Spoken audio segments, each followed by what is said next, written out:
Hello, my classy people. Wayne Bolden. I'm here at the Speed King channel. It is hump day, and we're taking a look today at the Derby prep race, the Los Alamitos Futurity. A mile and 16, 2-year-old boys. They're in town. All of them are Derby dreaming. It's that time of the year. We're ready to have a new year in about 3 weeks or so, and Derby preps are going to be, the way of the world for all of us the next 3 or 4 months. And we're going to start here or continue here with the Los Alamitos, and it is race number 7, I believe. I don't have the morning line odds, but it is a full field of 12 going to mile and 16 for sure. And to be honest with you, Bob Baffert has these dead to right. He has 3 of them in here, none bigger than Litmus Test, who I believe is the horse to beat. Ran 4th in the Breeders' Cup Juvenile behind the old Nafi horse, Pletcher's runner. And he also have Desert Gate in the race, very, very nice, well-bred. And of course, Brutane, right? So Bob Baffert knows the Los Alamitos circuit. I believe that's where he started his career. Somebody fact checked me on that, but I'm pretty sure. But I know, he goes great guns down there, and I, probably should know it, but I don't. Probably won this race a bunch of times, the Los Alamitos Futurity. But I'm going to be a little cute in here. His old assistant, Tim Yakteen, has 3rd beer in this race, right?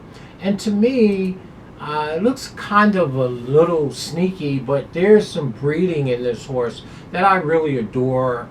To maybe able to go a mile and 16, a mile and 1/8. By Mendelssohn on the back end, grandsire's curl, and so the longer they go, the better this horse should get, and the more experience he gets, he should go better. He only has 3 starts, 3rd beer.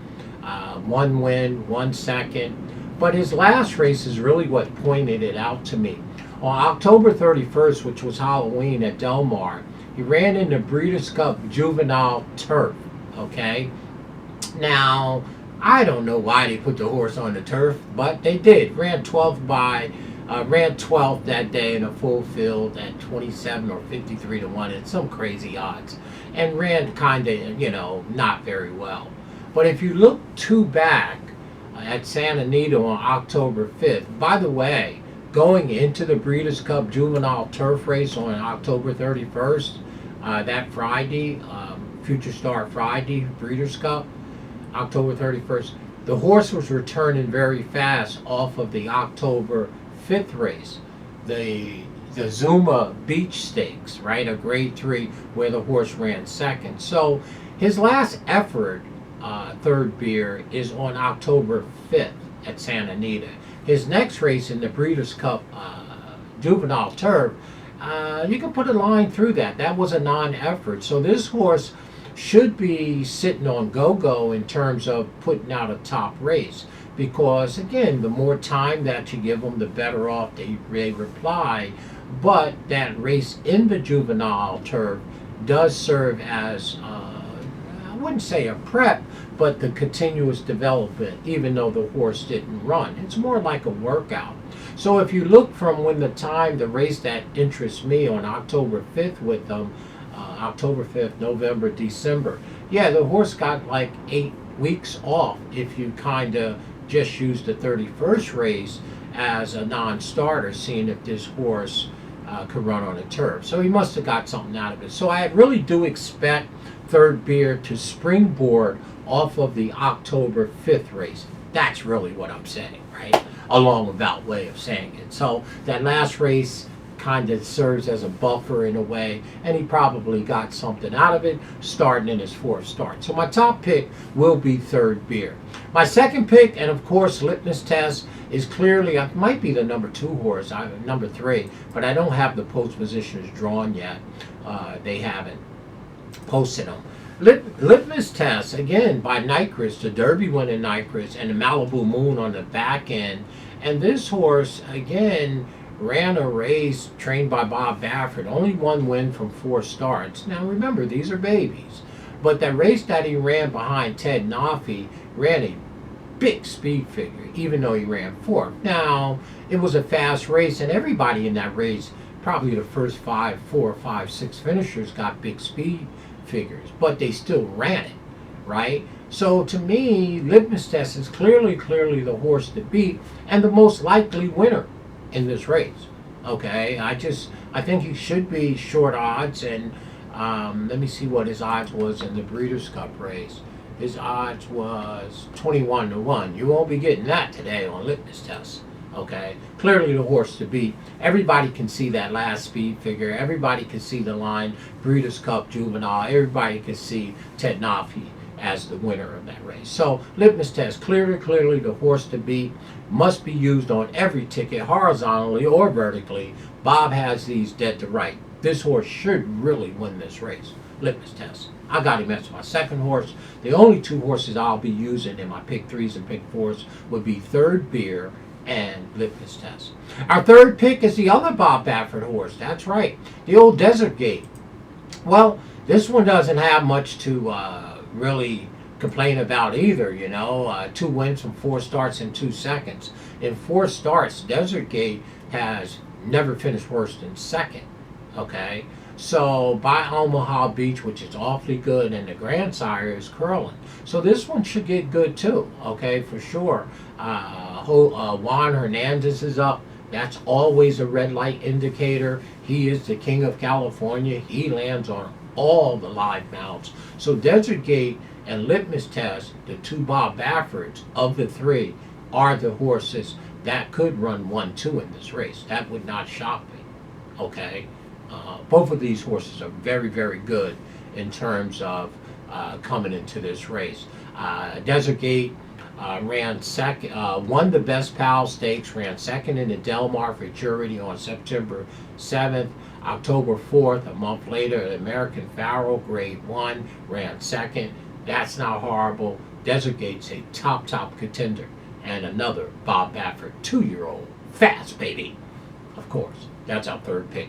And then we'll round it out with the other Bob Baffert, right? Like I said, he got these dead to right. Litmus Test, Desert Gate, and of course he has Brutane in this race, who again don't really need to apologize either, right?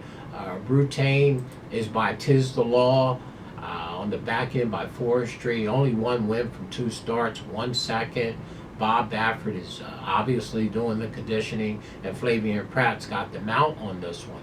Well, this one broke his maiden in August, came back in September, ran second in the Spendthrift Farm Hopeful Stakes at Saratoga.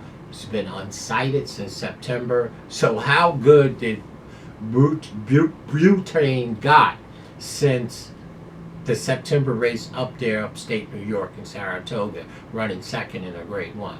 Third start here.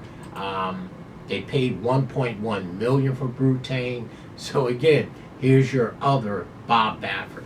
So the bottom line, other than me being cute with Third Beer, Bob Baffert literally can run 1, 2, 3 here with Litmus Test, Desert Gate, and Butane. Okay, he's got this race surrounded. He's circled the wagons, as Chris Berman would say, for sure. Okay, so there it is. But my top pick, and looking for a little value, I just like the race 2 back on Third Beer. Obviously, Baffert is loaded for bear. Our top pick, Third Beer, Litmus Test, Desert Gate, and the other Baffert, Butane, for sure. All right, there it is. Point-wise, for the points for the Derby, the first 4 finishers, 10 points, 5 points, 3 points, 2 points, and 1 point. Okay, like that. So, again, it looks like Bob has these dead to right. We're going to give Third Beer a shot, along with Litmus Test. But the other 2 Bafferts, I believe they mean business as well, with 2 top riders, Juan Hernandez on Desert Gate and Brutane, Mr. Flavian Pratt, world-class riders. My name is Wayne Bolden. I'm your Speed King. There's your Derby prep for this weekend. I will also have tip sheets available for Turfway Park on Saturday night under the lights. email us at speedking20ball@yahoo.com. Stay classy, y'all, and if you're in the east, stay warm, because it's cold out there. Stay classy, y'all. Let's see what Tim Yatkin can do with this third beer. Get this horse to run better than he did in that turf race. Not sure why he took that horse to the turf. Serves as a prep race, turf to dirt. I like that race 2 back at San Anita on third beer.